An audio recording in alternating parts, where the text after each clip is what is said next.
Psalm 46 and be still and know that I am God. Sa mabilis ng buhay, madalas tayo nagmamadali, kaalala at isukontrolin ang lahat ng nangyayari. Pero ang paalala ng Diyos ay simple, be still, ibig sabihin, tumigil sandali, pahinga at magtiwala sa Kanya.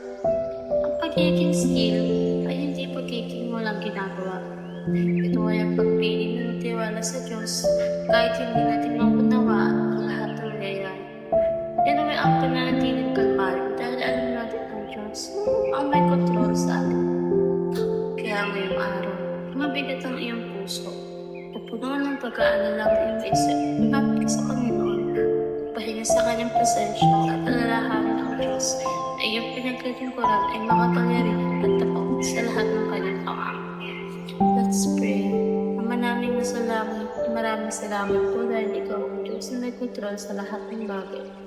Tawarin mo kami sa mga panahon sa inuunan namin ang aming pag-aalala kaysa sa pagtitiwala sa iyo.